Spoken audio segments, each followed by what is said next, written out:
ഗസയിലെ കുഞ്ഞുങ്ങളെ നിങ്ങൾ കണ്ടിട്ടില്ലേ അല്ലേ? അവര് ദിനേന ഇങ്ങനെ മരണം കണ്ടുകൊണ്ടിരിക്കുക.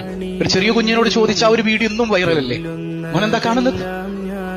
ഞാൻ സ്വർഗം കാണുന്നുണ്ട്, അൽ ജന്ന, ഞാൻ സ്വർഗം കാണുന്നുണ്ട്. ഓരോ നിമിഷവും സ്വർഗം കാണാൻ ആ കുഞ്ഞുമക്കൾ, അള്ളാഹുവിന് വേണ്ടി ഓടുന്ന മക്കൾ, ബൈത്തുൽ മുഖദ്ദസ് അള്ളാഹുവിന്റെ പരിശുദ്ധ ഭൂമി സംരക്ഷിക്കാൻ വേണ്ടി ഓടുന്ന മക്കൾ. അവർക്കൊരു ലക്ഷ്യമുണ്ട്, നമുക്കെന്ത് ലക്ഷ്യമുള്ളത്?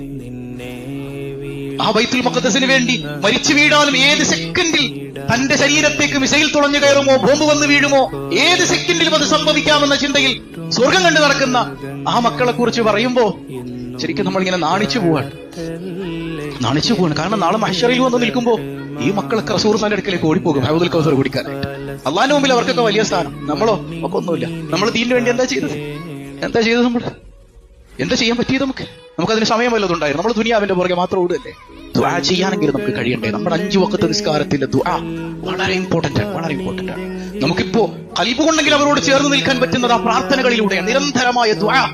അങ്ങനെയെങ്കിലും നാളെ റബ്ബുൽ ആലമീന്റെ മുമ്പിൽ ചെല്ലുമ്പോൾ പടച്ചോനെ, ഞങ്ങൾക്ക് അവിടെ വന്ന് അവരോടൊപ്പം നിന്ന് യുദ്ധം ചെയ്യാനുള്ള സാഹചര്യം ഉണ്ടായില്ലല്ലോ, എന്നാലും ഖൽബ് കൊണ്ട് ഞങ്ങൾ ഫലസ്തീനിലായിരുന്നു റബ്ബേ, ഖൽബ് കൊണ്ട് ഞങ്ങൾ ബൈത്തുൽ മഖ്ദസിലായിരുന്നു റബ്ബേ, ഖൽബ് കൊണ്ട് ഓരോ ഫലസ്തീനിലെ കുഞ്ഞുങ്ങളോടൊപ്പമായിരുന്നു റബ്ബേ. അവിടെ നിന്ന് ഒരു കുഞ്ഞ് ചേതനയേറ്റ് വീഴുമ്പോ എന്റെ കുഞ്ഞ് പടഞ്ഞു വീട് മരിക്കുന്നത് പോലെ എന്റെ ഖൽബിൽ ഞാൻ വേദന അനുഭവിച്ചിട്ടുണ്ട് റബ്ബേ, ഞാൻ ദുആ ചെയ്തിട്ടുണ്ട്.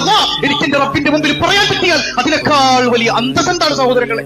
അതിനേക്കാൾ വലിയ അഭിമാനം എന്താണ് സഹോദരങ്ങളെ? ചിന്തിച്ചു നോക്ക്. അതിനേക്കാൾ വലിയ അന്തസ് എന്താണ് നമുക്ക്? അവർ മരിച്ചു വീഴുന്നത് റബ്ബുൽ ആലമീന് വേണ്ടിയാണെങ്കിൽ അവരോടൊപ്പം ചേർന്ന് നിൽക്കാൻ, ദുആ ഉണ്ടെങ്കിൽ ചേർന്ന് നിൽക്കാൻ നമുക്ക് കഴിയട്ടെ.